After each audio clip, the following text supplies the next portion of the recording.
உலகெங்கும் பெருமையை பரப்பிக் கொண்டிருக்கிற பாம்பன் கிறிஸ்துவ கல்லூரி தமிழ் துறையினுடைய தலைவர் டேவிட் பிரபாகர் அவர்களே, இந்த கருத்தரங்கிற்கு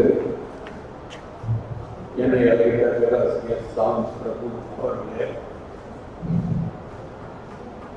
என்னுடைய அருமை மாணவர் பேராசிரியர் இளங்கோ அவர்களே,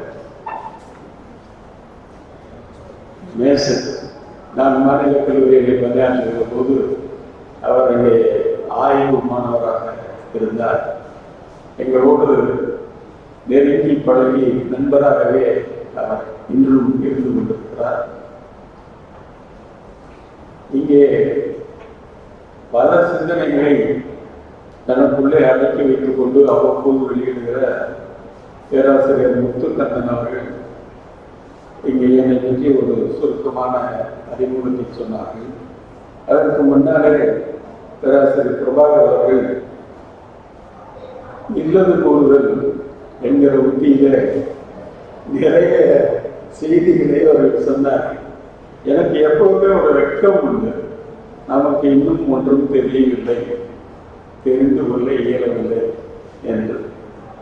ஆனால் அவர் சொல்லுகிற போது வேறு யாரை பற்றியோ பேசுகிற மாதிரியான ஒரு உணர்வு தான் ஏற்பட்டது. இன்னும் கூட படிக்கிறேன், மறக்கிறேன், படிக்கிறேன், மறக்கிறேன், இதுதான் என்னுடைய நிலைமை. இன்னும் இங்க இருக்கக்கூடிய பேராசிரியர் பெருமக்கள், மாணவர்கள் அனைவரையும் வணங்குகிறேன். இதில் ஒரு வரவேற்புரை நல்கி இந்த நிகழ்ச்சியை அறிமுகம் செய்கிற அருமை பேசி சொல்லுகிற போது எளிமையாக எடுத்து சொல்வார் என்று சொன்னார். இந்த எளிமை என்கிற ஒரு அந்த வழிதான் இன்றைக்கு வரைக்கும் எனக்கு கைவிடாமல் இருக்கிறது என்று சொல்ல வேண்டும். யாராக இருந்தாலும், எந்த இடமாக இருந்தாலும், எனக்கு எப்படி வருகிறதோ அப்படி சொல்லித்தான் பழக்கமாகிவிட்டது. ஓரளவுக்கு இந்த பாடத்திட்டத்திலே நாங்கள் இருந்தபோது பேராசிரியர் டேவிட் பிரபாகர் அவர்கள் உடன் இருந்தார்கள். நாங்கள் எல்லாம் இங்கே வல்லுநர்களாக இருந்தோம். அப்போது எந்த கேள்வி கேட்டாலும் அவர்கள் உடனே வெளியே சொல்லக்கூடியவர் பேராசிரியர் டேவிட் பிரபாகர். எனக்கு நினைவுக்கு வராது அல்லது தெரியாது, ஆனால் அவருக்கு எல்லாம் தெரியும், நினைவுக்கு இருக்கும். இது எங்களுக்குள்ளே இருக்கக்கூடிய ஒரு வேறுபாடு. அவர் இருந்தால் ஒரு பெரிய நூலகம் அங்கே இருக்கிறது என்ற ஒரு தைரியத்தோடு நாம் எதையும் அணிந்து செய்ய முடியும். அது இந்த கோட்பாடுகள் பற்றி, படைப்பு பற்றி நிறைய எழுத வேண்டும் என்று ஆசைப்பட்டு நிறைய நூல்களையும் நான் சேகரித்து,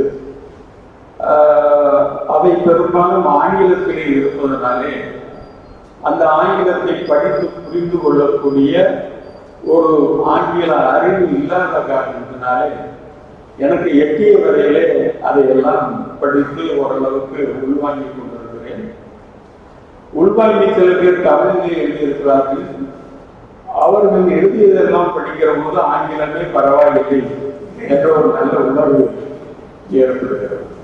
அந்த வகையிலே ஆங்கிலமே இதை படிப்பதற்கு போதும் என்ற உணர்வோடு தான் நான் இருந்து கொண்டிருக்கிறேன்.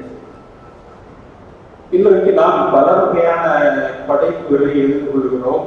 நாமே படைப்பாளர்களாகவும் இருக்கிறோம். இன்றைக்கு சிறுகதைகள் இருக்கின்றன, புதினங்கள் இருக்கின்றன, கவிதைகள் இருக்கின்றன. இதை தவிரவும் வேறு வடிவங்களிலே இலக்கியத்தை நாம் சுவைக்கக்கூடிய வகையில தொலைக்காட்சி, வானொலி இவற்றிலெல்லாம் கூட நாடகங்கள் போன்ற ஆக்கங்கள் வந்து கொண்டிருக்கின்றன.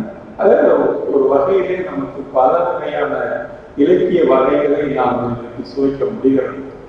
ஆனால் அன்றைக்கெல்லாம் இருந்த ஒரே வடிவம் கவிதை வடிவம் தான். சொல்லப்போனால் கவிதை என்பதை விட செய்யும் என்றுதான் அதை அவர்கள் குறிப்பிட்டார்கள்.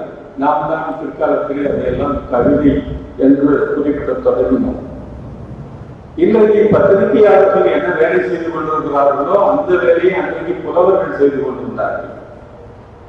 ஆனால் இன்றைய பத்திரிகையாளர்கள் நேர்மையாக இல்லை என்பதை நான் இந்த மேடையிலிருந்து நிச்சயமாக சொல்ல முடியும். ஆனால் அன்றைக்கு இருந்த புலவர்கள் நேர்மையாக இருந்தார்கள், நேர்மையாக சொன்னார்கள். எந்த ஒரு அரசியல் சிக்கலாக இருந்தாலும் அதற்கு தீர்வு சொன்னார்கள், அங்கே தலையிட்டார்கள், வாதிட்டார்கள், பல சாதனைகளை கூட செய்தார்கள் என்றெல்லாம் பார்க்கிறோம். ஆக கவிதை என்ற ஒரு வடிவம் மட்டும்தான் அன்றைக்கு இருந்தது. தொல்காப்பியர், நான் இந்த பெயரை சொன்ன உடனே தயவு செய்து நீங்கள் எல்லாம் அச்சப்பட வேண்டாம். பொதுவாக இந்த மாதிரி இலக்கண ஆசிரியர்களுடைய பெயரை சொன்னாலோ இலக்கண நூல்களின் பெயரை சொன்னாலோ கொஞ்சம் பொதுமக்களும் சரி மாணவர்களும் சரி அஞ்சக்கூடிய நிலை இருக்கத்தான் செய்கிறது. என்னுடைய பேராசிரியர் வாசவ மாணிக்கம் அவர் சொல்லுவார், தொல்காப்பியம் என்று சொன்னால் ஏன் அஞ்சுகிறீர்கள், அஞ்சாதீர்கள். சைக்கிள் ஓட்டி கொண்டு போகிறான், அவன் எங்கேயாவது மோதிக்கிட்டே வந்து இறந்து போகிறான், தொல்காப்பியம் படித்தவனால் இறந்திருக்கிறானா என்று கேட்பார். அந்த வகையிலே ஒன்றும் அஞ்சத்தக்கது அல்ல என்று சொல்லிக் கொண்டு அவர் கவிதை கோட்பாடுகளை பற்றி அவருடைய அந்த பொருள் அதிகாரத்திலே எடுத்து சொல்லியிருக்கிறார். பொருளதிகாரம் முழுக்கவே கவிதை கோட்பாடுகளான நூல்கள், இலக்கண நூல்கள் அல்ல. அங்கே இருக்கக்கூடிய சூத்திரங்கள் எல்லாம் கவிதைக்கான விளக்கங்கள், வழிகாட்டுதல்கள் என்ற ஒரு நிலைப்பாட்டோடு நாம் பார்க்க வேண்டும். அன்றைக்கு அவர் அகக்கோட்பாடு, புறக்கோட்பாடு என்றெல்லாம் வகுத்துக் கொண்டார். அதெல்லாம் வாழ்வு சார்ந்து அவர் வகுத்தார் என்று பார்க்கிறோம். ஆனால் கொஞ்ச காலம் கழித்து அது மாறிவிட்டு விட்டது. அந்த அகத்தையும் புறத்தையும் கைவிட்டு விட்டார்கள். இகத்தையும் பரத்தையும் எல்லோரும் பேசத் தொடங்கிவிட்டார்கள். ஆக அகம் புறம் என்பது இகம் பரம் என்று பின்னாலே மாறுபட்டு விட்டது என்று பார்க்கிறோம். இன்னும் கொஞ்சம் தள்ளி வந்தோமானால் அலங்காரங்களுடைய அணிவகுப்பு தமிழிலே நிறைய இருந்தது என்று பார்க்கிறோம். ஆக அலங்கார காலம் என்றே ஒரு காலம் இருந்ததையும் நாம் பார்க்கிறோம். அந்த வகையிலே நிறைய அலங்கார நூல்கள் வருவதற்கு வடமொழி நூல்கள் ஒரு காரணமாக இருந்தன. வடமொழியிலே இந்த அலங்காரம் என்பது மிக விரிவாக சொல்லப்பட்டிருக்கிறது. 10வது நூற்றாண்டிலிருந்து 19வது நூற்றாண்டு வரைக்கும் பார்த்தீர்கள்னா ஏறத்தாழ 50க்கும் மேற்பட்ட அலங்கார நூல்கள் இருக்கின்றன. அவர்கள் ஒவ்வொன்றை பற்றியும் நிறைய பேசுகிறார்கள், விவாதிக்கிறார்கள், அதற்கு எதிர்நூல்கள் வருகின்றன. இப்படி ஒரு பெரிய கதையாக அந்த அலங்காரத்தை மாற்றியிருக்கிறார்கள். தமிழிலே நாம் அதை அணி என்று சொல்லுவோம், வடமொழியிலே அது அலங்காரம் என்று சொல்லப்படுகிறது. நமக்கும் கூட இந்த சிந்தனைகள் இல்லாமல் இல்லை, இருந்தன. ஆனால் அவற்றை எல்லாம் கோட்பாடுகளாக, நூல்களாக நாம் மாற்றவில்லை. அதுதான் இங்கு இருக்கக்கூடிய ஒரு வேறுபாடு. தொல்காப்பியருடைய அந்த இலக்கிய கொள்கைகள் பொதுவதிகாரத்தில் இருக்கிறது என்று சொன்னேன். அந்த கொள்கையை கொண்டு நாம் வடமொழி அந்த அலங்கார கோட்பாடுகளை எல்லாம் ஒப்பிட முடியும், ஒப்பிட வாய்ப்பு இருக்கிறது. இன்னும் சொல்ல போனால் மேலை நாட்டு இலக்கிய கொள்கைகளோடு கூட, அலங்கார கொள்கைகளோடு கூட நாம் நம் தொல்காப்பியருடைய கருத்துக்களை ஒப்பிட முடியும். அதற்கான இடமும் இருக்கிறது. நான் 12ஆம் வகுப்பு பாடநூலை உருவாக்கி கொண்டிருந்த போது அதனை படிவம், குறியீடு இவற்றையெல்லாம் அறிமுகம் செய்து அவை தொல்காப்பியத்திலே இடம்பெற்றிருக்கின்றன என்ற கருத்தையும் அதில் பதிவு செய்து வைத்திருந்தேன். எந்த வகையிலே பார்த்தாலும் இலக்கியம் பொதுவானதுதான், ஆனால் மொழிகள் தான் வேறுபாடானவை என்பதை நாம் மனதிலே நிறுத்திக் கொள்ள வேண்டும். நம்மை பொறுத்தளவே நாம் எதையும் பெரிதாக கொண்டாடுபவர்கள் இல்லை, நமக்கு அந்த மரபு இல்லை. ஆனால் மேலை நாட்டினரும் சரி, வடநாட்டினரும் சரி, ஒரு சிறிய செய்தியாக இருந்தாலும் கூட அதை பெரிதாக கொண்டாடி இருக்கிறார்கள். அதை உருவாக்கியவர்களை பாராட்டி இருக்கிறார்கள். எடுத்துக்காட்டாக சொல்ல வேண்டுமானால், நான் ஆய்வு மேற்கொண்ட போது இந்த படிவம் பற்றி நிறைய நூல்களை வாசித்தேன். அதிலே ஒரு செய்தி எனக்கு வியப்பாக இருந்தது. இந்த படிமத்தை பற்றி எல்லாம் ஆய்ந்தவர்கள் யார் என்று பார்த்தால் ஒரு 5 பேர் தான். அவர்கள் ஒரு தேநீர் கடையிலே உட்கார்ந்து கொண்டு அதை பற்றி விவாதித்து சிறு பத்திரிகைகளிலே வெளியிட்டிருக்கிறார்கள். இவ்வளவுதான். ஆனால் பார்த்தால் உலகம் முழுக்க அந்த கோட்பாட்டை மிகப்பெரிய கோட்பாடாக விளம்பரப்படுத்தி இருக்கிறார்கள். ஆனால் இந்த சிந்தனைகள் நமக்கு இருந்தும் கூட நாம் அதை கோட்பாடாக தனி நூலாக ஒரு இயக்கமாக ஆக்கவில்லை. இதுதான் நமக்கும் அவர்களுக்கும் இருக்கக்கூடிய ஒரு வேறுபாடு, ஒரு முக்கியமான வேறுபாடு என்று கூட நாம் சொல்லலாம். தொல்காப்பியர் சொல்லியிருக்கக்கூடிய ஒரு கருத்து இன்றைக்கு வரைக்கும் கூட ஒரு பொருத்தமான கருத்து. இலக்கியத்தை பற்றி அவர் சொல்லுகிறார், உலக நடைமுறையில் இருக்கக்கூடிய தீய செய்திகளையும் கூட ஒரு கலைஞன் இலக்கிய பொருளாக ஆக்கலாம் என்று குறிப்பிட்டிருக்கிறார். நல்லதை மட்டும்தான் எழுத வேண்டும் என்பது அல்ல, தீயதை கூட எழுதலாம். எதற்காக என்று சொன்னால், அதை பார்த்து இது போல நாம் செய்யக்கூடாது என்று மக்கள் திருந்துவதற்காக என்று குறிப்பிட்டிருக்கிறார். அந்த வகையிலே இந்த கோட்பாடு இலக்கியத்திற்கான ஒரு பொதுவான கோட்பாடு. இது இன்றைக்கும் கூட பொருத்தக்கூடிய ஒரு கோட்பாடு. தொல்காப்பியர் பல ஆயிரம் ஆண்டுகளுக்கு முன்னாடி இதை சொல்லியிருக்கிறார் என்று பார்க்கிறோம். குறிப்பாக காதலிலே இந்த நெறியை தெளிவாக வரையறுத்து சொல்லுகிறார் தொல்காப்பியர். ஏனென்று சொன்னால், காதல் என்பது ஒரு அழகிய குழப்பம். நான் இதை பாட புத்தகத்தில் எழுதினேன். அங்க இருந்த எல்லா வல்லுநர்களும் நிறுத்தி விட்டாங்க. ஏற்கனவே மாணவர்கள் இருக்கக்கூடிய நிலையில நீங்கள் இப்படி ஒரு வார்த்தையை போட்டு எழுதலாமா, தூண்டி விடுகிறீர்களா என்றெல்லாம் கேட்டார்கள். நான் ஒன்றும் தவறாக சொல்லவில்லை. காதல் ஒரு குழப்பம் என்பது சரிதானே என்றெல்லாம் கேட்டேன். அதை தொல்காப்பியர் அதை புரிந்து கொண்டுதான் என்ன சொல்கிறார், அதை கவனமாக கையாள வேண்டும் என்ற ஒரு எச்சரிக்கையை நமக்கு தந்து, காதல் பாடல்களிலே பெயரை சொல்லாதே என்று விதித்திருக்கிறார். பெயர் சுட்டக்கூடாது, சுட்டி ஒருவர் பெயரோடு பெறார் என்று அவர் குறிப்பிட்டார். ஆக தலைவன் தலைவி என்று எழுதினால் போதும். எப்படி கணக்கிலே ஏவி என்று போடுவது எந்த எண்ணைக்கும் கூட அது சமன்பாடாக வரும். அதுபோல தலைவன் தலைவி என்று போட்டால் எந்த காலத்தில் வாழ்கின்ற தலைவனுக்கும் தலைவிக்கும், எப்படிப்பட்ட தலைவன் தலைவிக்கும் அது ஒரு சமன்பாடாக ஒரு பொதுவானதாக இருந்து கொண்டே இருக்கும். அது சொல்லிமாட்டில் சொன்ன அந்த உறுதி யார் பெயரையாவது போட்டிருந்தால் அது தனிப்பட்ட ஒரு செய்தியாக அப்பொழுது அது முடிந்து விடுகிறது. காலந்தோறும் அதற்கு உயிர் இருக்காது. ஆக தொடர்ந்து ஒரு இலக்கியம் வாழ்வதற்கான வழியை தொல்காப்பியர் அந்த கோட்பாட்டின் மூலமாக சொன்னார் என்று பார்க்கிறோம்.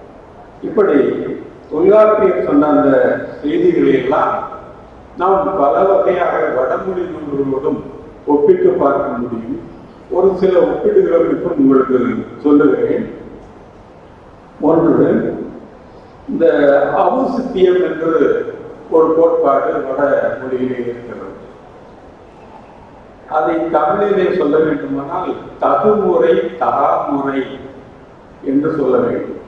ஒரு இலக்கியத்திலே சொல்லுகிற போது எந்த தகுமுறையோடு சொல்ல வேண்டும், எந்த தகாமுறையோடு அதை தவிர்க்க வேண்டும் என்று சொல்வதாக. உதாரணமா வால்மீகியினுடைய ராமாயணத்தில் பார்த்தோம்னா, சீதையும் ராமனும் காட்டுக்கு புறப்படுவார்கள்.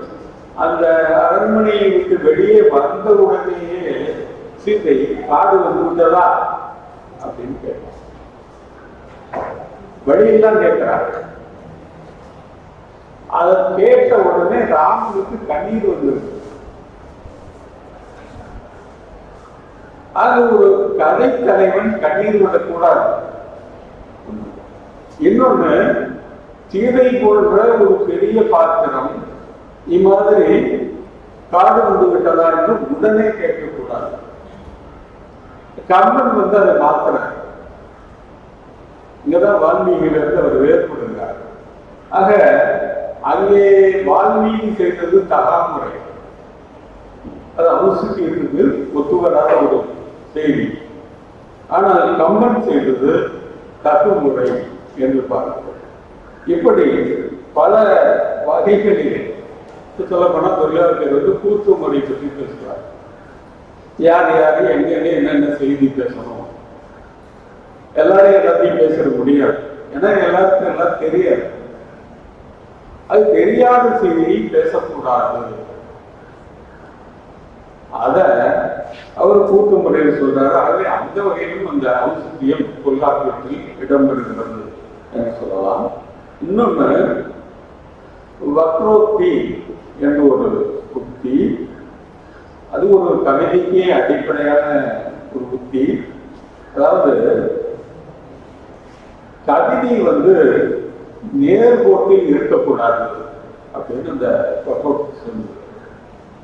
இப்ப உதாரணமா சொல்லணும்னா, கொல்லான் குலாலை மறுத்தானை கைகூப்பி எல்லா உயிரும் தொழும் அப்படின்னு வள்ளுவர் சொல்றாரு. அவர் சொல்றது வந்து கொல்லாத பார்த்தா அந்த விலங்குகள் எல்லாம் கைகூப்பி வணங்கும். நம்ம என்ன கேட்போம், விலங்குகளுக்கு கை இருக்கா அப்படின்னு கேட்போம்.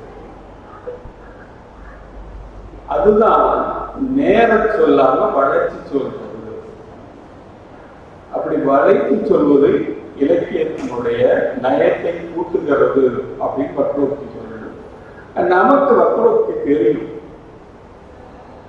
அதை கையாண்டிருக்கோம். இன்னைக்கு வரைக்கும் கூட நம்ம தமிழ்ல செய்யணும். ஆனா அதை ஒரு தனி கோட்பாடை நம்ம ஆக்கல. அந்த வகையிலே நமக்கு ஒரு சிந்தனை இருந்தது உண்மைதான், கோட்பாடாக ஆக்கவில்லை. இன்னும் ஒன்று முக்கியமானது தொனி என்று ஒரு கோட்பாடு. இந்த தொனி கோட்பாடு மிகப்பெரிய ஒரு விவாதமாக வடமொழியிலே நடந்திருக்கிறது.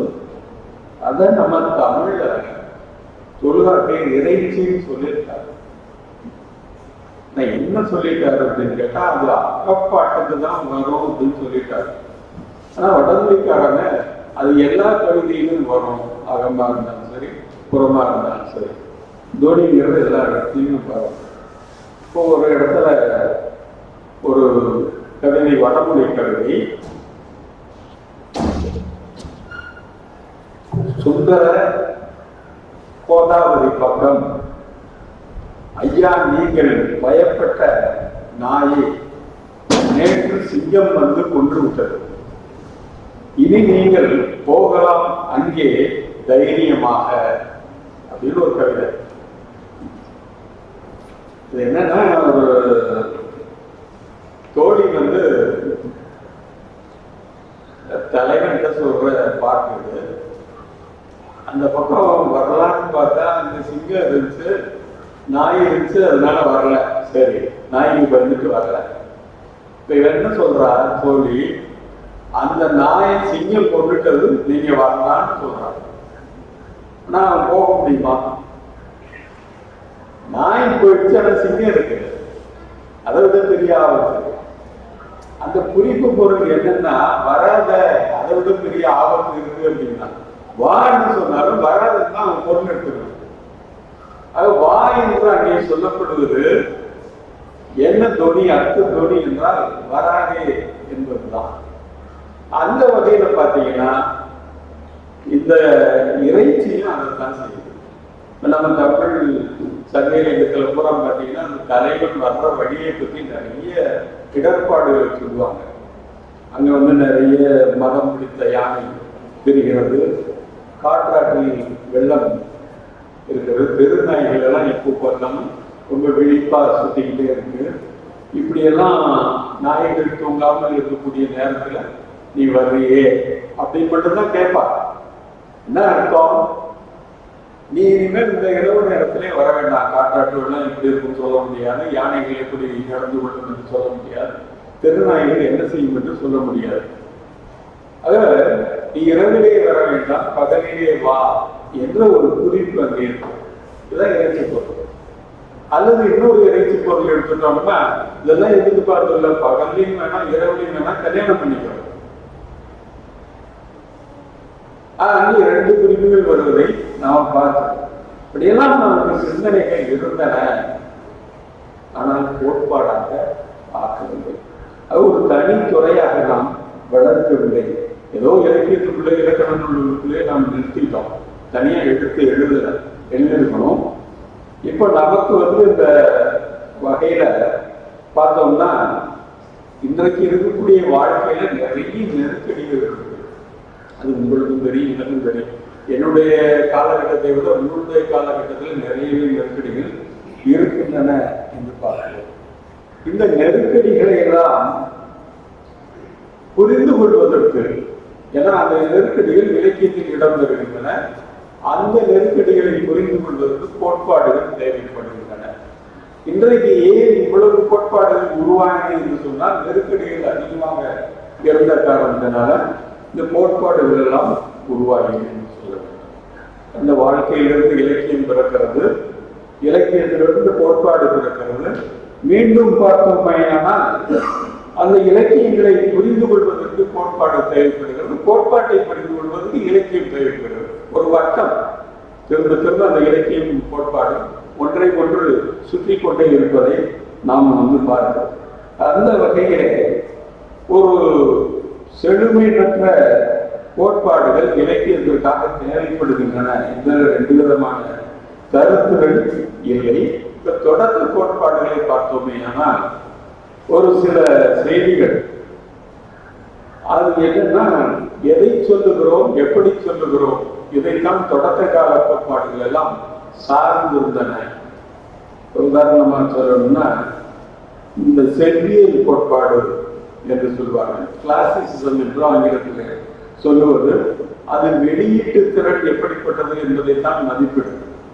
அப்புறம் அதுக்கு அடுத்தாப்புல அதை எதிர்த்து கொண்டு நியோ கிளாசிசம், புது செவ்வியல் என்று ஒரு கோட்பாடு இருந்தது. அது மனிதனைத்தான் இலக்கியம் மையப்படுத்த வேண்டும் என்று அந்த முதல் கோட்பாட்டுக்கு எதிராக வந்ததை பார்க்கிறோம்.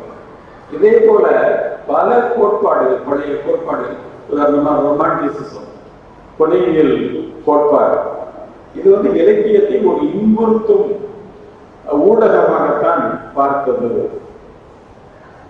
கிட்டத்தட்ட ஒரு 100-2 நூற்றாண்டுக்கு முன்னால் தான் இந்த யதார்த்தவியல் கோட்பாடு என்பது அப்பதான் வாழ்க்கை இலக்கியம் நெருங்கி வந்ததை பார்க்கிறோம். அதாவது வாழ்க்கையை அப்படியே சித்தரிக்க வேண்டும், அதுல எந்த விதமான மாற்றமும் இருக்கக்கூடாது, கற்பனைகள் இருக்கக்கூடாது என்று அது வந்தது. இப்ப புனைவியல் கற்பனை வேண்டும் என்று சொல்லும், யதார்த்தம் வேண்டாம் என்று சொல்லும். இப்படி ஒன்றை மறுத்து ஒன்று கோட்பாடுகள் வந்து கொண்டே இருக்கும். இதை போலவே பல கோட்பாடுகள் வந்தன.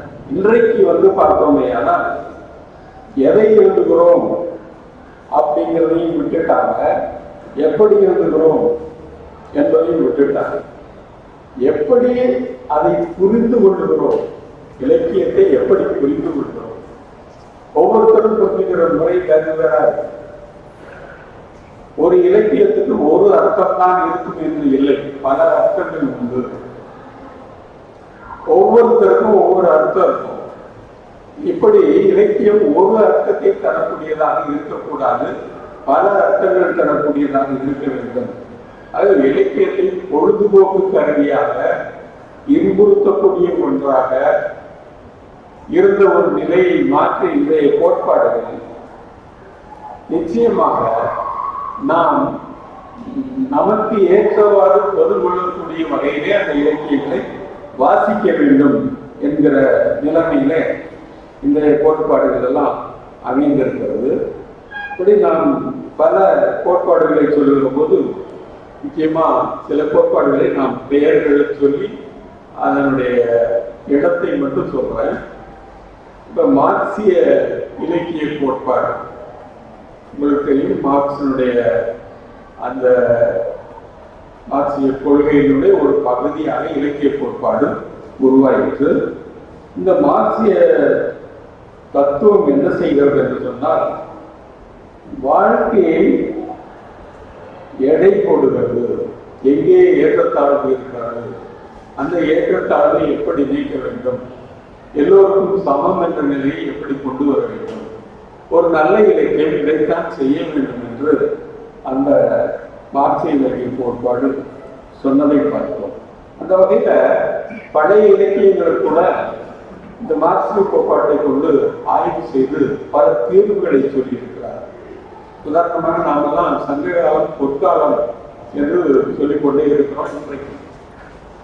ஆனால் மார்க்சியர்கள் என்ன செய்தார்கள் என்று சொன்னால், அன்றைக்கும் கூட வறுமை இருந்தது, ஏற்றத்தாழ்வு இருந்தது என்றெல்லாம் எடுத்து சொன்னார்கள். சிலப்பதிகாரத்தை நமக்கு ஒரு வணிகனுடைய கதையாகத்தான் தெரியும், உயர் குடிமக்களுடைய கதையாகத்தான் நமக்கு தெரியும்.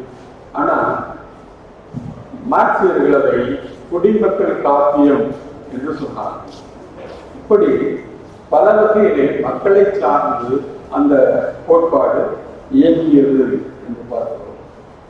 உதாரணமா வரலாற்றியல் கோட்பாடு ஒரு கோட்பாடு உண்டு. அதுல பெரும்பாலும் அந்த இலக்கியத்தினுடைய வரலாறு, ஆசிரியனுடைய வரலாறு இதெல்லாம் வைத்துக்கொண்டு அதை மதிப்பிடுவார்கள். பல வகையில் பார்த்தா அந்த வரலாற்றியல் கோட்பாடு என்பதை வைத்துக் கொண்டு நாம இலக்கியத்தினுடைய காலகட்டத்தை கூட தீர்மானிக்க முடியும். உதாரணமா உங்களுக்கு தெரிஞ்சிருக்கும், இந்த முத்தொள்ளாயிரம் என்று ஒரு இலக்கியம் இருக்கு. இந்த முத்தொள்ளாயிரம் எப்ப உருவாச்சு? அது மூவேந்தர்களை பற்றி சொல்லக்கூடிய ஒரு இலக்கியம். மூவேந்தர் காலத்தில் தோன்றியதா அப்படின்னு பார்த்தா இல்லை, அது பிற்காலத்தில் தான் தோன்றியது. சிலப்பதிகாரம் கூட எந்த காலகட்டத்திலே தோன்றியது? மூவேந்தர்கள் இருந்த காலகட்டத்திலே தோன்றியதா? நம்ம இந்த வரலாற்று கோட்பாடு பற்றி பார்த்தோம்னா நிச்சயமா சிலப்பதிகாரம் மூவேந்தர் காலத்தில் தோன்றவில்லை, பிற்காலத்தில் தான் வந்திருக்கு. எந்த காலகட்டத்திலே இந்த முத்தொள்ளாயிரம் சிலப்பதிகாரம் வந்திருக்க வேண்டும் அப்படின்னு பார்த்தா, தமிழர்களுடைய ஆட்சி இல்லாத காலகட்டத்தில் இவை இங்கே உருவாகிறது. அது இங்கே வேற்று ஆட்சி இருக்கிற போது அந்த வேற்று ஆட்சியை பற்றி ஒரு விமர்சனம் போல, நம்முடைய மரபிலிருந்து நமக்கு இப்படிப்பட்ட ஆட்சிகள் எல்லாம் இருந்திருக்கின்றன என்று சுட்டிக்காட்டுவதை போல அந்த கோட்பாடுகள் வந்ததை பார்க்கிறோம். அது ஒரு கோட்பாடு. சமூகவியல் கோட்பாடு என்பது அது இலக்கியத்தை ஒரு சமூகத்தினுடைய விளைபொருளாக பார்க்கிறது. சமுதாய சித்தரிப்பு அதில் இருக்க வேண்டும் என்று நினைக்கின்றது. கிட்டத்தட்ட நமக்கு இந்த வட்டார இலக்கியம் என்று நாம் படிக்கிறோம் இல்லையா, கதைசல் இலக்கியம் அப்படின்னு படிப்போம், கோயம்புத்தூர் வட்டார இலக்கியம் படிப்போம், தஞ்சாவூர் வட்டார இலக்கியம் என்று படிப்போம். இப்போ பி ராஜநாராயணன், பூமணி இவர்கள் எல்லாம் கரிசல் எழுத்தாளர்கள் அந்த மண்டபத்தை எழுதுவாங்க. இதெல்லாம் கூட சமூகம் சார்ந்த இலக்கியங்கள் தான். அவற்றையெல்லாம் அந்த கோட்பாட்டை ஏற்றுக்கொண்டு நாம் எடை போட முடியும். இன்னும் ஒரு கோட்பாடு உளவியல் பகுப்பாய்வு கோட்பாடு. இது ஃப்ராய்டினுடைய உளவியல் கோட்பாட்டிலிருந்து உருவான ஒரு இலக்கிய கோட்பாடு. நமக்கெல்லாம் ஒரு மனசு உண்டு, அது வெளி மனசு. இன்னொரு மனசு உள் மனசு, அது நனவெளி மனம் அப்படின்னு சொல்லுவாங்க, அன்கான்சியஸ் மைண்ட். இந்த அன்கான்சியஸ் மைண்ட் தான் நமக்கு கனவுகளை எல்லாம் உருவாக்கும். நிறைய கனவுகள் இங்கிருந்து தான் கலந்து, நமக்கு நிறைய ஆசைகள் இருக்கும். அதையெல்லாம் சமுதாய விதிகளை கருதி, நடைமுறைகளை கருதி அடக்கி அடக்கி இதெல்லாம் கனவா வரும். ஆனால் தொடர்ச்சியா இருக்காது, விட்டு விட்டு வேற வேற காட்சிகளா கனவு வரும். ஆனால் அவற்றுக்கெல்லாம் ஒரு பொருள் உண்டு, அந்த பொருள் இதுதான் என்று சொல்லியிருக்காரு. இதை வைத்துக் கொண்டு நாம் இலக்கியத்தை பார்க்க முடியும், படைக்க முடியும். ஒண்ணு இப்ப பாரதியே இவ்வளவு உணர்ச்சி வசப்பட்ட ஒரு மனிதராக இருந்தார். மதுரையில ஒரு மருத்துவக் கல்லூரி சார்ந்த ஒரு உலகியல் பேராசிரியர் ஒரு ஆய்வு செய்து வைத்திருக்கிறார்.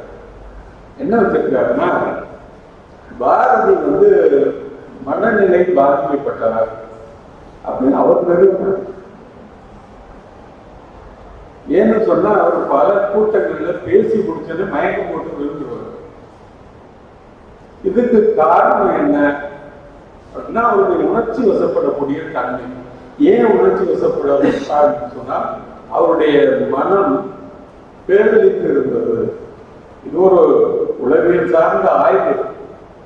பாரதி மிகப்பெரிய கவிஞர், மிகப்பெரிய தேசியவாதி, மிகப்பெரிய சமுதாயவாதி. ஆனால் ஒரு உளவியல் ரீதியாக பார்க்கிற போது அவன் ஏன் இவ்வளவு கொந்தளித்து கிடந்தான் என்று சொன்னால் அவனுக்கு மனநிலை பாதிக்கப்பட்டிருந்தான் என்று அந்த ஆய்வு சொல்லுவதை நாம் பார்க்கிறோம். இப்படி வாழ்க்கையை எடை போடுவதற்கு கூட அந்த கோட்பாடு உதவுகிறது. ஜெயகாந்தன் ஏன் சாதாரண மனிதர்களை பற்றி எழுதினார்? அவருடைய வாழ்க்கையை ஆராய்ந்து பார்த்தோம்னா அவர் தொடக்க காலத்தில் அப்படிப்பட்ட மனிதர்களோடு தான் வாழ்ந்திருக்கார், பழகியிருக்கார். அது அவர்களை இலக்கியத்திலே கொண்டு வந்தார். அது ஒரு படைப்பை இப்படி அணுக முடியும். இப்ப சில பேர் உளவியல் ரீதியாகவே எழுதுவார். அதையும் அந்த உளவியல் கோட்பாடு வகுத்து சொல்லுகிறது. ராமனுடைய படைப்புகளை பார்த்தீங்கன்னா பல பாத்திரங்களுக்கு நினைவுகளாகவே கதை வந்து கொண்டே இருக்கும். அந்த மாதிரியான ஒரு தெளிவுக்கும் இது உதவுகிறது. இப்படி பல வகையிலே இந்த உளவியல் கோட்பாடு அமுக்கப்பட்ட உணர்வுகளுடைய வெளிப்பாடுதான் இலக்கியம் என்று அது இலக்கியத்தை வரையறுத்து சொல்வதை பார்க்கிறோம். ஒரு செய்தி சொல்லுகிற போதே உள்ளுக்குள்ள வேறொரு குறிப்பு இருக்கும். உதாரணத்துக்கு சொன்னா இப்ப ஏகே ராமானுஜம் பெரும்பாலும் உங்களுக்கு தெரிந்திருக்கலாம். இவர் அமெரிக்காவில் பேராசிரியர், ஆங்கில பேராசிரியர். அவர் சங்க இலக்கியத்தை ஆங்கிலத்தில் மொழிபெயர்த்திருக்கார். Poems of love and war அப்படின்னு ஒரு தலைப்பில் தேர்ந்தெடுத்த கவிதைகளை அவர் மொழிபெயர்த்திருக்கார். அதுல ஒரு பின்னுரை பெருசா எழுதிட்டார். அந்த பின்னுரையில அவர் ஒரு செய்தியை சொல்றாரு. என்னன்னா, இந்த சங்க அகப்பாடல்கள்ல ஒரு சில குறிப்புகளை நாம் காண முடியும். உதாரணமா ஒரு பாட்டை அவர் சொல்றாரு. அது 5 நூற்றுல வருகிற ஒரு பாடல். அது என்னன்னா, தலைவி தலைவனுடைய ஊருக்கு போயிட்டு திரும்பவும் தன்னுடைய ஊருக்கு வந்திருப்பார். தோழிகிட்ட அந்த தலைவனுடைய ஊரை பற்றி சொல்லுவான். என்ன சொல்றா, நம்ம ஊர்ல நம்ம வீட்டுல பாலும் தேனும் கலந்து சாப்பிடுவோம், அது இனிப்பா இருக்கும். தலைவனுடைய நாட்டுல அங்க பருகுவதற்கு பாலும் தேனும் இல்லை. ஆனா என்ன இருந்தது அப்படின்னு கேட்டா, கொஞ்சம் சுனையில் இருக்கக்கூடிய அழுக்கு நீர். அந்த அழுக்கு நீரும் கூட மான் உண்டு எஞ்சிய எச்சில் நீர் தான். ஆனால் அந்த நீர் நாம் வீட்டிலே பருகி இந்த பால் கலந்த தேன் கலந்த இந்த பாலை விட இனியதாக இருந்தது அப்படின்னு சொல்லுவார். தேன்மயங்கு பாலினும் இனியது அப்படின்னு சொல்றார். என்ன மனோநிலை பாரு. இவன் வளர்ந்த சூழ்நிலை வேற, அவ அங்க போய் வாழ்ந்த சூழ்நிலை வேற.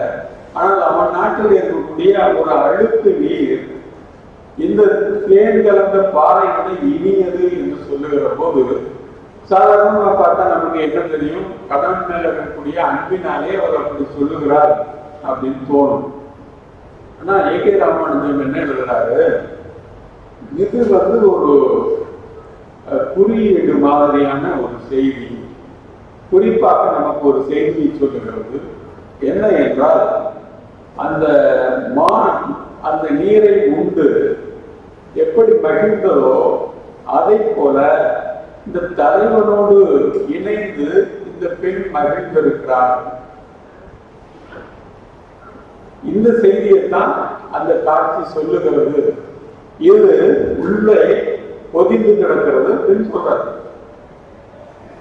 இதை போல இலக்கியத்திற்குள்ள நாம் நினைக்காத ஒரு பொருளை, நாம் தேடி போற பொருள் வேற, ஆனால் அதை உள்ளே இருக்கிற பொருள் வேற. இந்த மாதிரியாக ஒரு இதையும் சொல்லுகிறார். இந்த உளவியல் இன்னொரு உத்தியையும் சொல்லுகிறது. நனவோடை உத்தி, ஸ்ட்ரீம் ஆஃப் கான்சியஸ்னஸ். அதாவது ஒரு ஆள் வந்து பழைய வாழ்க்கையை நினைச்சா அப்படியே அது போய்கிட்டே இருக்கும். அப்படி இருந்தா அப்படி இருந்தா தொடர்பு இல்லாமல் எப்படி கனவு வருகிறதோ அதை போலவே அந்த எழுத்தும் இருந்து கொண்டே இருக்கு. நனவோட எழுதக்கூடியவங்க நிறைய பேர் ஒரு காலகட்டத்தில் இருந்தாங்க. இதற்கும் இந்த உளவியல் கோட்பாடு உதவுகிறதுன்னு பார்க்கிறோம். இன்னும் ஒன்று, இந்த உளவியலிருந்து தோன்றக்கூடிய இன்னொரு கோட்பாடு தொன்ம கோட்பாடு. இந்த தொன்மம் என்பது எப்படி உருவாச்சு அப்படின்னு கேட்டா உங்களுக்கு தெரியும். தொன்மம்னா பழைய பழங்கதை. இந்த பழங்கதை உதாரணமா இலக்கியங்கள்ல தொன்மங்களை வந்து பயன்படுத்துறாங்க. நமக்கு வந்து இந்த கடவுள் வணக்கம் என்பது கூட தொன்மங்கள் வழியாக தான் வந்தது. உதாரணமாக முருகனை வந்து சேயோன் அப்படின்னு சொல்லுவாங்க.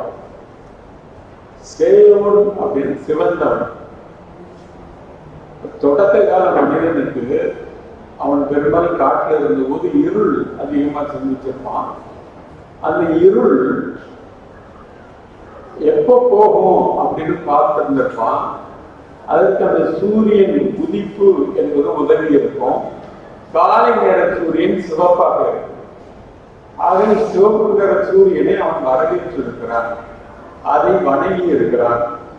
ஆக அந்த வகையில சேயோன் என்ற அந்த சொல்லை அவன் குறிப்பிட்டிருக்கிறான். இப்படி ஒரு கடவுள் வணக்கமாக அது மாறுகிறது. இப்படி ஒரு கதை. உலகம் முழுக்க பார்த்தீங்கன்னா கதைகள் நிறைய இருக்கு. புதுமை பித்தன் அந்த மாதிரியான தொன்மங்களை எல்லாம் அகநிலை தொன்மத்தை விட்டு கதைகள் எழுதியிருக்காரு. ஒரு தொன்மம் படைப்பை உருவாக்க முடியுங்கிறது சிலப்பதிகாரமே ஒரு நல்ல எடுத்துக்காட்டு. எந்த வகையில் பார்த்தீங்கன்னா சிலப்பதிகார கதை அவருடைய காலத்தில் மட்டுமல்ல, சங்க காலத்திலும் இருந்திருக்கிறது. சங்க காலத்துல அந்த வேகன் ஒரு வள்ளலை பற்றி சொல்ற போது அதுல ஒரு குறிப்பு வரும். ஒரு முலை இழந்த திருமாவுண்ணி அப்படின்னு ஒரு குறிப்பு. அந்த வேகனுடைய மனைவி பேர் கண்ணகி. அந்த கண்ணகியை பிரிந்து வேகன் எழுப்பான். அப்ப புலவர்கள் எல்லாம் போய் கண்ணகியோடு சேர்ந்து வாழ்ந்தாரு அறிவுரை சொல்லுவார். அப்ப சொல்லுகிற போது அவள் அந்த ஒரு முலையிலிருந்து திருமாவுண்ணி போல தவிக்க வேண்டுமா என்று ஒரு கேள்வியை கேட்பார். இந்த ஒரு தொடர், அது ஏதோ ஒரு தொன்மம், ஏதோ ஒரு நிகழ்ச்சி, அதை வைத்துக் கொண்டு பின்னால ஒரு கதைப்பாடல் ஒன்று உருவாயிருக்க வேண்டும். அந்த கதைப்பாடல் தான் சிலப்பதிகாரத்துக்கு மூலம் என்று சொல்லி கையாளி பிள்ளை எழுதியிருக்கார். அது ஒரு காப்பியம் தோன்றுவதற்கே ஒரு சிறிய கதை, ஒரு தொன்ம கதை காரணமாக இருந்திருக்கலாம். இந்த மாதிரியான செய்திகளை எல்லாம் ஆயக்கூடியதுதான் இந்த தொன்ம கோட்பாடு என்பது. கிட்டத்தட்ட பார்த்தீங்கன்னா இந்த ராமாயண கதை நமக்கு வந்து கம்பராமாயணம் தெரியும், வால்மீகி ராமாயணம் தெரியும், அதுபோல துளசிதாசர் எழுதிய ராமாயணம் தெரியும். ஆனால் 300 ராமாயணம் இருக்கு மொத்தம்.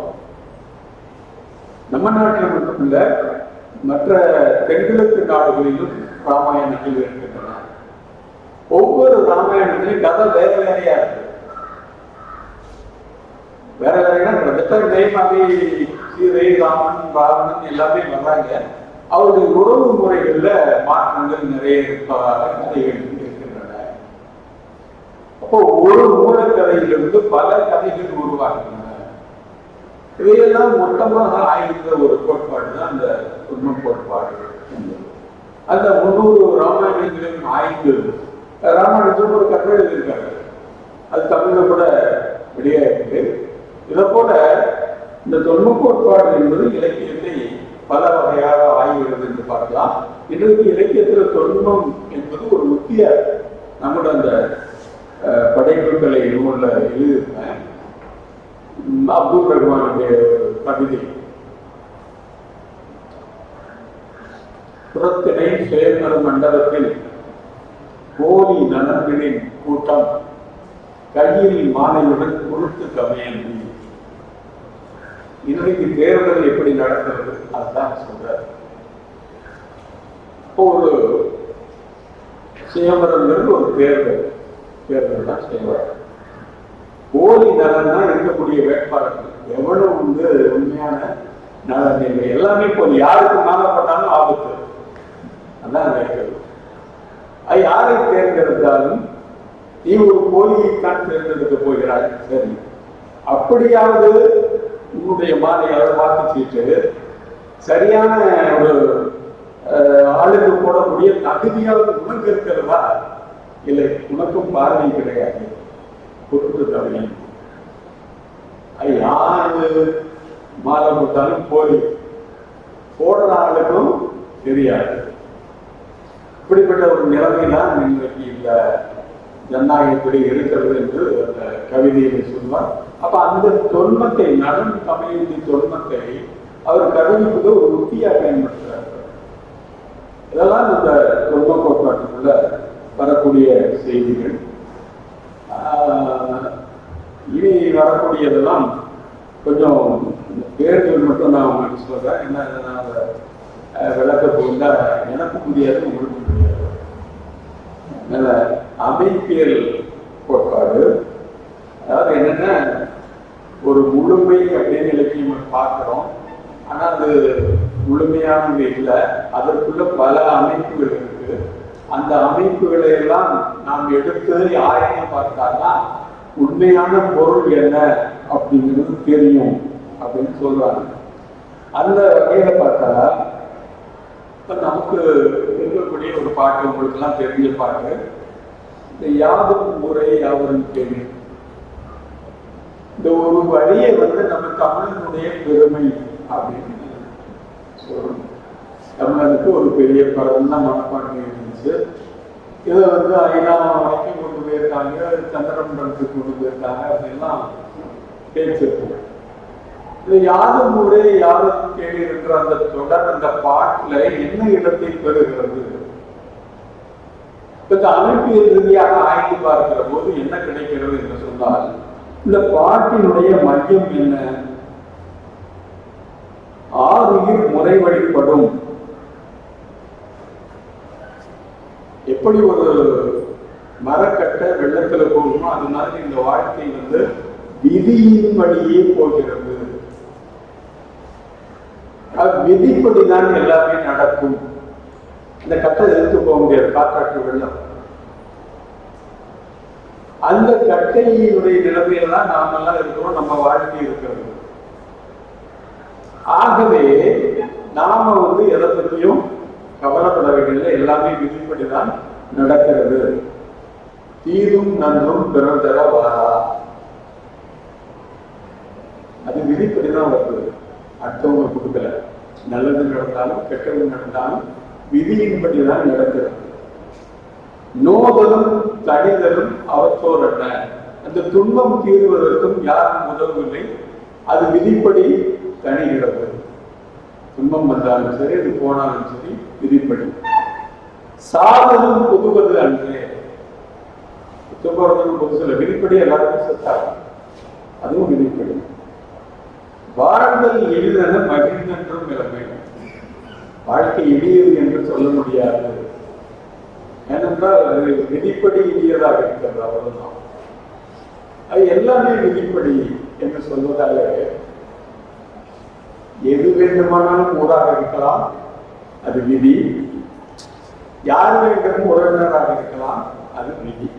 இதுதான் யாரும் ஒரே யாவரும் கழிவு விதி கோட்பாடுபடி சொல்லப்படுகிற ஒரு கூற்று.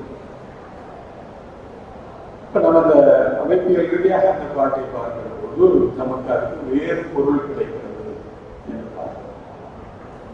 அது ஒரு கோட்பாட்டின் வழியாக இலக்கியத்தை பார்க்கிற போது நமக்கு புது பொருள் கிடைக்கிறது. இன்னும் வேறொருத்தர் வேறு பொருள் சொல்லலாம், அதுக்கு இடம் இருக்கிறது.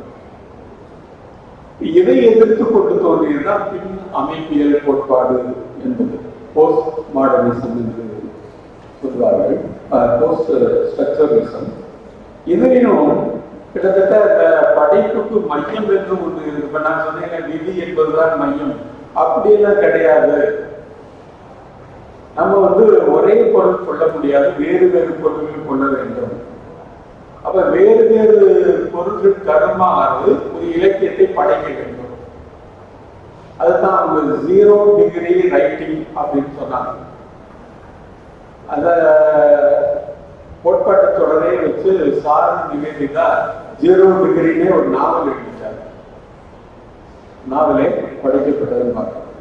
அந்த வகையில அந்த அமைப்பியல் பின்னமைப்பியலுக்கு அப்புறம் ஒரு பின் நவீனத்துவ கோட்பாடு என்று ஒன்று வந்தது. அது இன்னைக்கு போச்சு, நல்ல வேலையா இல்லை. இது நவீனத்துவத்துக்கு எதிரானது.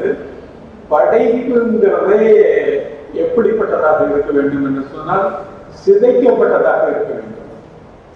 ஒரு நாவல், அந்த நாவல்ல எப்படின்னு பார்த்தா பாத்திரங்கள் எல்லாம் யாருன்னு பார்த்தா ஒரு டிவி போட்டி, ஒரு கம்ப்யூட்டர், ஒரு பிரிண்டர், இதெல்லாம்.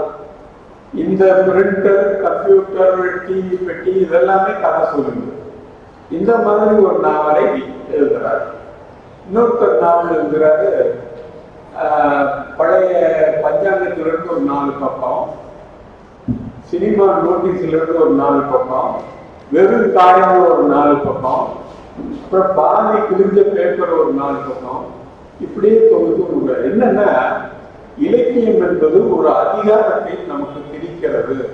அதை உடைக்க வேண்டுமானால் இலக்கியத்தை உடைக்க வேண்டும்.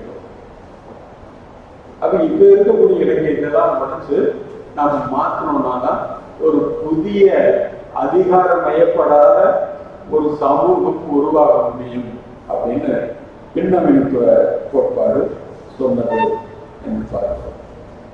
நல்ல வேலையா அந்த கொஞ்ச காலம் அதை நிறைய பேர் பிடிச்சிட்டு அதுக்கெல்லாம் கதைகள்லாம் எழுதிட்டு இருந்தாங்க. அதை எப்படி இருக்குன்னா ஒரு கோட்பாட்டை வச்சுக்கிட்டு அதுக்கு ஏற்ற மாதிரி கதை எழுதுறது. நெருப்பு பிடிக்கிறது, நாம வெளியில ஓடுறோம். அப்ப எவ்வளவு பதட்டமா ஓடுவோம், அந்த பதட்டம் வேற.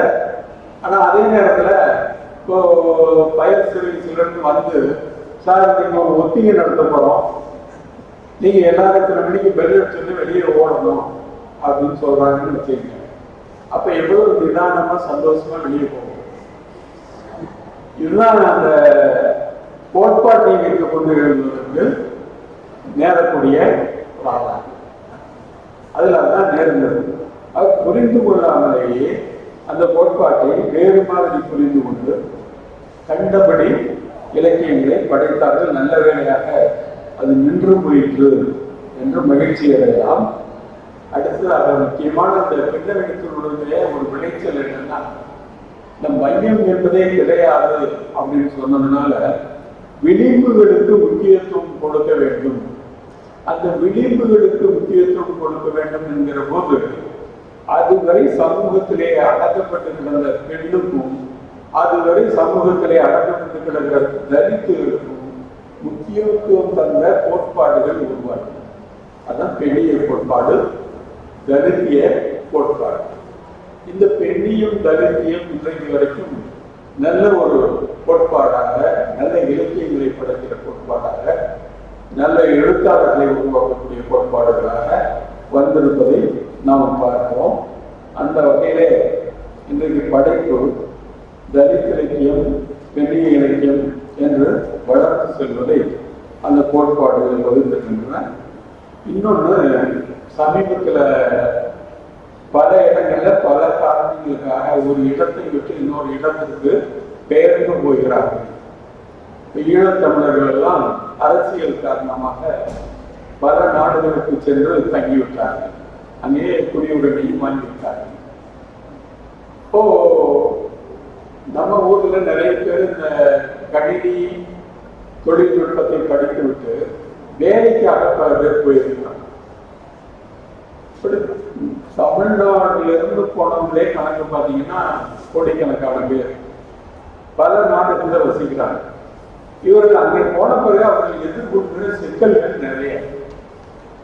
அந்த மக்களோட அவர்கள் இணைந்து போக வேண்டும். அவர்களுக்கு 2ஆம் தர குடிமக்களாகத்தான் இருக்க வேண்டும். போன உடனே இந்த மாதிரியான இலங்கை தமிழர் மாதிரியான அரசியல் அகதிகளுக்கு இடம் தர மாட்டார்கள். பெரும்பாலும் இவர்கள் கள்ளத்தனமாகத்தான் நுழைந்திருப்பார்கள். அவர்களுடைய வாழ்க்கை என்பது மிக கொடுமையானதாக தொடக்கத்தில் இருந்திருக்கும். ஒரு அங்கீகாரம் என்பது தொடர்ந்து கூட கிடைக்காம இருக்கும். இப்போ கூட வெளிநாடுகளில் இந்தியர்களை கண்டால் உதைப்பது என்கிறதும் அங்கங்க நம்மகிட்ட தொடர்ந்து இரண்டாம் தர குடிமக்களாகத்தான் நடத்தப்படுகிறார்கள். மலேசியா, சிங்கப்பூர் மாதிரியான இடங்கள்ல ஓரளவுக்கு தமிழர்கள் வந்து மரியாதையாக நடத்தப்படுகிறார்கள் பார்க்கிறோம். ஆனால் மற்ற இடங்கள்ல அந்த மாதிரியான நிலைமை இல்லை. அந்த வகையில அவர்கள் என்ன செய்ய வேண்டியிருக்கிறது என்று சொன்னால் ஒன்றாக இருக்க வேண்டியிருக்கிறது. அவருடைய பண்பாட்டை புதுப்பித்துக் கொண்டு அதை வந்து அங்கே நிலைநாட்ட வேண்டியது. இப்படி பல சிக்கல்கள் அவர்களுக்கு இருக்கிறதுனால மொழி மிக சிறப்பாக நம்மை விடவும் அதிகமாகவே போற்றுகிறார்கள் என்று சொல்ல. அவர்கள் அங்கே இருக்கக்கூடிய சிக்கல்களை வைத்துக் கொண்டு இலக்கியங்களை படைக்கிறார்கள். அந்த இலக்கியங்கள் அங்கே இருக்கக்கூடிய சிக்கல்களை பேசுகின்றன, அவருடைய வாழ்நிலையை பேசுகின்றன. இதையெல்லாம் பேசுகிற கோட்பாடு புலம்பெயர்வு இலக்கிய கோட்பாடு.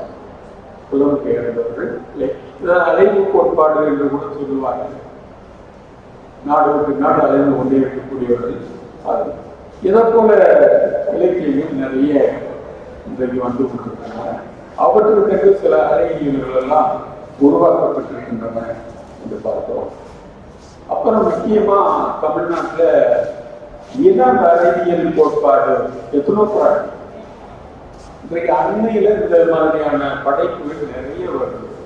ஒரு குறிப்பிட்ட இனத்தாருடைய வாழ்க்கையை பற்றி முழுமையாக ஆய்வு செய்து அந்த ஆவணங்களை வைத்துக் கொண்டு ஒரு படைப்பை படைத்தது. பூமணியினுடைய அஞ்ஞாடி நாவல் அப்படிப்பட்ட ஒரு நாவல் சாகித்ய அகாடமி பரிசு கூட கொடுத்தாரு. இப்படி பல படைப்புகள் இனவரவியல் அடிப்படையில் ஆகுது. ஒவ்வொருத்தரும் ஒவ்வொரு பகுதியில அவங்கவுங்க சார்ந்த பகுதியில இருக்கக்கூடிய மக்களுடைய வாழ்வியலை அந்த நாவல்ல பேசுவாங்க. இப்ப ஜோ டி குரூஸ் அவர் வந்து ஆழி சூழ் உலகு என்று ஒரு நாவல் எழுதியிருந்தார். அது மீனவர்களுடைய அந்த சிக்கல்களை எல்லாம் பேசக்கூடிய ஒரு நாவல். இதுபோல் தஞ்சாவூரில் இருக்கக்கூடிய மக்கள் விவசாயிகளுடைய பிரச்சனைகள்லாம் தமிழ்ச்செல்வி என்று ஒரு எழுத்தாளர் பேசுகிறார். இதுவெல்லாம் இப்படி பலர் உங்களுக்கு தெரியும். நான் இருந்த ஒரு எழுத்தாளர் பெருமாள் முருகன் அவர் கங்கணன் என்ற ஒரு நாவல் எழுதியிருக்கிறார். இது போல பல நாவல்கள் நாம் வந்து இனவரவியல் சார்பாக பார்க்க முடியும். அதற்கப்புறம் இருக்கக்கூடிய ஒரு முக்கியமான இப்போ இருக்கக்கூடிய பிரச்சனை நமக்கு வாழ்நிலை உலகம் இருக்கக்கூடிய பிரச்சனை வெப்பமயமாதல். அந்த வெப்பமயமாதலை எதிர்த்து அதை தடுக்க இலக்கியத்தில் என்ன கூறுகளை வைத்து எழுதலாம் என்று சொல்வது சூழலியல் கோட்பாடு. இப்படி நிறைய கோட்பாடுகள் இருக்கின்றன. இந்த கோட்பாடுகளை வைத்துக் கொண்டு இலக்கியத்தை நாம் பார்க்கிற போது என்ன செய்யலாம்?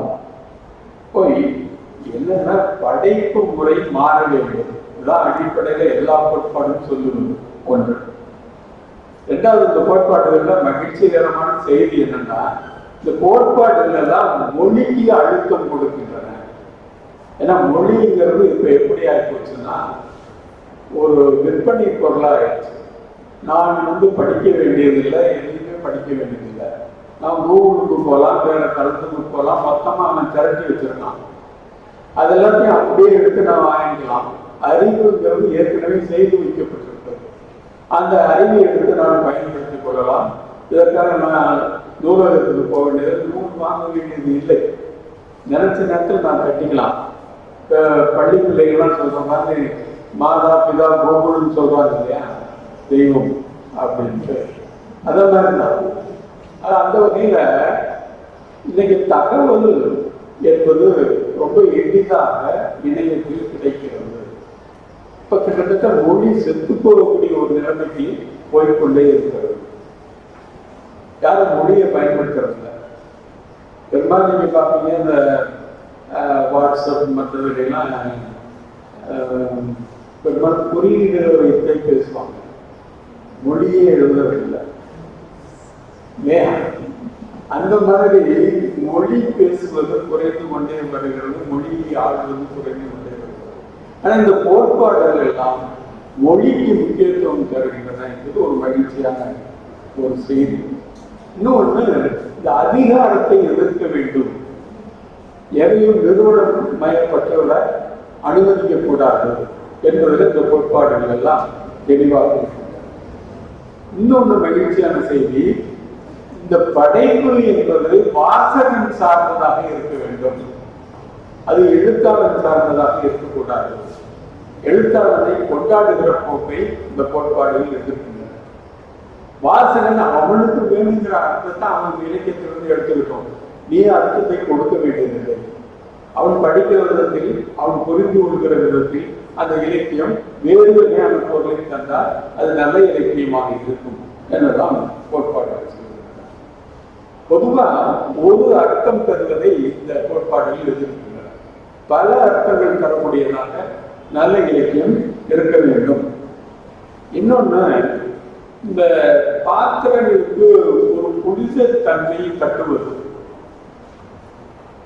உதாரணமா இந்த பொன்னியின் செல்வன் கதையில பார்த்தீங்கன்னா, ராஜராஜன் இதுக்கு ரொம்ப பெரிய புனிதத்தை கல்வி கட்டியிருப்பார். கிட்டத்தட்ட வரலாற்று ஆசிரியர்கள் செய்யாத ஒரு வேலையை நாவல் மூலமா அவர் செஞ்சிருப்பாரு. நீங்க திரைப்படம் தான் பார்த்துருப்பீங்க, நாவல் படிச்சுட்டு மாட்டீங்க. நாவலுக்கு திரைப்படத்துக்கு நிறைய வித்தியாசம் இருக்கு, நிறைய மாற்றிருக்காரு மணிரத்னம். அது சினிமாவை எடுக்கிற போது பல விஷயங்களை மாற்றிட்டாரு. ஆனால் நாவலை படிச்சீங்கன்னா நீங்க தொலைக்காட்சி தொடரை பார்க்குற மாதிரியே இருக்கும். ஏன்னா கல்கி அப்படி வளவள கேட்டுட்டே போவார். அவருடைய அந்த வசனங்கள் எல்லாம் அந்த மாதிரி தான். உங்களுக்கு தெரியும் மணிரத்னம் எப்படி சுருக்கமாக பேசுவார். அதனால அது வித்தியாசமான ஒரு அனுபவமா இருக்கு சினிமா. அதுல ராஜராஜனை மிகப்பெரிய ஒரு நிலைமையிலே கொண்டு போய் வைத்திருப்பார். அந்த மாதிரியான பாத்திர ஆதிக்கத்தை இந்த மாதிரியான கோட்பாடுகள் எதிர்க்கின்றன, மறுக்கின்றன. அப்படி செய்கிற போது சாதாரண மக்கள் பாத்திரமாக ஆகி இடம் பெற முடியாது, அவர்களை அடிபட்டு விடுகிறார்கள். ஒரு கதாநாயகர் மாதிரி தான் கதாநாயகனை போற்றுவது, மற்றவர்களையெல்லாம் விட்டு விடுவது. நீங்க சினிமா படம் எடுக்கிறவங்க பார்த்தீங்கன்னா ஃபோக்கஸ் எங்க வைப்பான் அப்படின்னா இந்த கதாநாயகன் எடுக்கிற இடத்துல தான் வைப்பான். அதே மாதிரி கதாநாயகன் இருக்கிற இடத்துல தான் அந்த கேமரா ஃபோக்கஸ் பண்ணும். மற்ற உருவம்லாம் அந்த நீங்க டிவி பார்க்குற போது அல்லது சினிமா பார்க்குற போது கவனிச்சு பாருங்க, நம்ம கவனம் அந்த நடுவில் எந்த உருவம் தெரியுதோ அந்த உருவத்துக்கு மேல தான் நம்ம கவனம் போகும். இயல்பாகவே கேமரா மூலமாக அவர்கள் செய்யக்கூடிய ஒரு வித்தை அது. அவர் அந்த படைப்பாளரையும் பேராற்றல் பண்ணுவன் என்று கருதுகிற மனப்பான்மையை ஒழித்தது, அந்த படைப்பாளன் படைக்கின்ற பாத்திரங்களை போற்றுவதையும் ஒழித்தது அப்படிங்கிறார். இப்ப ராமனை உயர்த்தி பேசினாங்க ராமாயணத்துல. ஆனால் அதே நேரத்துல ஒரு குழந்தை ராவணனை வைத்துக் கொண்டு ராவண காவியம் படைச்சு காட்டினார் இல்லையா? இது ஒரு மறுப்பு இலக்கியமாக இது வந்ததை பார்க்கணும். இன்னொன்று, இந்த படைப்புக்கு மையம் என்று ஒன்று இருக்கக்கூடாது. இப்படி சொல்லுகிற போதுதான் மையப்படுத்தி ஒரு சாராரை சமூகத்திலே உயர்ந்தவர்களுக்கு வைத்திருந்த அந்த நிலைமையை இந்த கோட்பாடுகள் எல்லாம் மாற்ற இன்றைக்கு தலித்தை பற்றி பெண்ணை பற்றி இலக்கியம் வருகிறது என்று சொன்னால் இந்த கோட்பாடுகளுடைய ஆதிக்கம் தான் காரணம் என்று பார்க்கிறோம். அந்த வகையில இன்னும் ஒன்று, இந்த படைப்புகள் கோட்பாடுகள் சொன்னது, படைப்புகள்ல சிலது சொல்லாமல் விட்டிருப்பாங்க. அந்த சொல்லாமல் விடப்பட்ட மௌனங்களை, இடைவெளிகளையும் நாம் புரிந்து கொள்ள வேண்டும். ஒரு செய்தியை பற்றி சொல்லுகிற போது நேரடியா அதை பற்றி விமர்சனம் சொல்லாம மறைமுகமா சொல்ல. அதுல தினத்தந்தியில ஒரு செய்தி இருந்துச்சு. 2 மாநிலங்களை பற்றி போட்டு இந்த 2வது மாநிலம் தலைப்புச் செய்தியில போடுறோம். தலைப்புச் செய்திக்கு கீழே தமிழகம் முதலிடம் அப்படின்னு போடுறோம். அப்ப அவன் எதை நமக்கு திரிக்க பார்க்கிறாங்க? தமிழ்நாட்டை மட்டம் தட்டணும், அதே நேரத்தில் அவன் விரும்புகிற அந்த மாநிலத்தை தூக்கி பிடிக்கணும். இப்போ இந்த பத்திரிகை செய்கிற வேலைங்க நாவல்களும் செய்கின்றன. ஒரு குறிப்பிட்ட சாராரை மட்டும் உயர்த்தி பிடிப்பது, அதை இந்த கோட்பாடுகள் எல்லாம் உடைத்தன. இன்னும் ஒன்று, இந்த படைப்புகள் எல்லாம் பெரும்பாலும் ஒரு படைப்பை பார்த்து இன்னொரு படைப்பு என்று தொடர்ச்சியாக வருவது. இப்ப கல்வி பொன்னியின் செல்வன் எழுதினாங்க. அந்த நந்தினி கதாபாத்திரத்தை வைத்துக் கொண்டு நந்திபுரத்து நாயகின்னு விக்ரமன் எழுதினாங்க. அப்புறம் அகிலன் வந்தாரு, வேதியின் மைந்தன் ஒரு நாவல் எழுதினாங்க. இப்படி தொடர்ந்து அந்த நாவல்கள் போய்கொண்டே இருந்தது. அது நாவல் பார்த்து நாவல், இப்படி நாவல்கள் வந்து கொண்டே இருந்தன. கலம்பகம் பார்த்து ஒரு கலம்பகம் சொல்லுவாங்க இல்லையா, அந்த மாதிரி ஒரே மாதிரியான இலக்கியங்களை படைக்கும். இதை கோட்பாடுகள் எதிர்த்தன அப்படிங்கிறத பார்க்கிறோம். இப்ப தமிழ் சூழலை பொறுத்தவரை இந்த படைப்பு முறை நிறைய மாறி இருக்கு. இன்றைக்கு எழுத்தாளர்கள் பழைய எழுத்தாளர்கள் மாதிரி இல்லை. நிறைய தகவல் தெரிந்தவர்களாக இருக்கிறார்கள். அது ஜெயமோகனோ அல்லது எஸ் ராமகிருஷ்ணனோ எழுதுகிற முறை வேறாக இருக்கிறது. அவர்கள் தொன்மங்களை பயன்படுத்தி கூட அவருடைய கதைகளை படைக்கிறார்கள். இப்போ ஜெயமோகன் கண்ணகி கதையை எடுத்துக்கொண்டு கொற்றவை அப்படின்னு ஒரு நாவல் எழுதினார்கள். விஷ்ணுபுரம் புதுசாக ஒரு தொன்மத்தையே படைச்சு ஒரு நாவலை அவர் எழுதினார். இது போல இந்த உபபாண்டவம் என்ற ஒரு நாவலை ராமகிருஷ்ணன் எழுதியது. இப்படி பல மாற்றங்கள் படைப்புகளில் இன்னைக்கு வந்திருக்கின்றன. கவிதைகளிலும் அந்த மாற்றத்தை நாம பார்க்க முடியுது. ஆனா இந்த வாசகர்களுக்கு ஒரு சிக்கல் இருக்கிறது. இந்த படைப்புகளை புரிந்து கொள்வதிலே ஒரு சிக்கல் இன்றைக்கு. இந்த சிக்கல்கள் தீர வேண்டுமானால் இந்த கோட்பாடுகளை பற்றிய அறிவும் கொஞ்சம் வாசகர்களுக்கு தேவைப்படும் என்பது உண்மை. ஆனால் என்ன பிரச்சனை அப்படின்னா, தமிழ்நாட்டிலே எந்த கோட்பாடும் நீண்ட காலம் நிலைப்பது இல்லை. காரணம் என்னன்னு கேட்டா, இந்த தமிழில் தொடக்க காலத்தில் என்ன வகையான கோட்பாடுகள் நம் மனதிலே பதிக்கப்பட்டனவோ அவைதான் இன்றைக்கும் கூட இங்கே நிலைபெற முடியும். புதுசா ஒரு கோட்பாடு வந்தா மறந்துடும். மாய யதார்த்தம் ஒன்று வந்தது. அது கொஞ்ச நாள் இருந்தது, போயிடுச்சு. இந்த பின்னவனுக்கும் இப்ப யாரும் எழுதுறது இல்லை, போயிடுச்சு. இப்படி ஒரு கோட்பாடு இங்கே நிலைக்க வேண்டுமானால் அதற்கு இங்கே இந்த மண்ணிலே இருக்கக்கூடிய ஒரு சிந்தனை, அந்த சிந்தனையை ஒட்டியதாக அது இருக்க வேண்டும். அப்படி இல்லாத போது இந்த மரபுக்கு ஒவ்வாறு எந்த கோட்பாட்டையும் நாம் ஏற்றுக்கொள்ள மாட்டோம். அதனால மாறிட்டே இருந்தாலும் தெரிஞ்சுக்குவோம், வரும் போகும். நமக்கு பொறுத்தளவுல இருக்கக்கூடிய சிக்கல் இதுதான். ஆக கடைசியா முடிக்கின்ற போது சுந்தரராமசாமி கவிதையோடு முடிக்கலாம். மேற்கே ரொமான்டிசிசம், நேச்சுரலிசம், ரியலிசம், அப்பால் இம்ப்ரெஷனிசம், என் மனைவிக்கு தக்காளி ரசம், அப்பால் சிம்பலிசம், கூட்டிசம், நாமெல்லாம் தமிழ் எழுத்தாளர்கள். நமக்கோ பிளாகியரிசம், காப்பீடு, கோட்பாடுகளை காப்பி அடிப்பதும் படைப்புகளை காப்பி அடிப்பதும் நம்முடைய கடமையாக இருக்கிறது என்று சொல்லி இந்த வாய்ப்புகள் நான் நிறைய சொல்லியிருக்கலாம். நிறைய சொல்லாமல் போனதுக்கு காரணம் என்னன்னா, எனக்கே அதில் ரொம்ப தெளிவு இல்லை. அது தெரியாத ஒன்றை உங்களுக்கு தெரிய வைக்க என்னால் இயலாது என்று சொல்லி ஒரு அறிமுகம் என்ற அளவில் நான் பேருகளை மட்டும்தான் சொல்லியிருக்கேன். நீங்கள் நிறைய இது பற்றியெல்லாம் தொடர்ந்து படிக்க வேண்டும். இது படிக்கிறதுல என்னன்னு கேட்டால் பயன்படுதோ இல்லையோ, படிப்பதே ஒரு தேர்வு. அதைத்தான் நாம உணர்வோம். படிக்கிறதுனால என்ன பயன், எழுதி படிக்கணும் அப்படின்னு நினைக்கக்கூடாது. படிக்கிறதுல ஒரு சுகம் தான். அந்த சுகத்தை நீங்கள் பெற வேண்டும் என்று வாழ்க்கை இந்த வாய்ப்பிற்கு அனைவருக்குமே நன்றி தெரிவிக்கிறேன். நன்றி.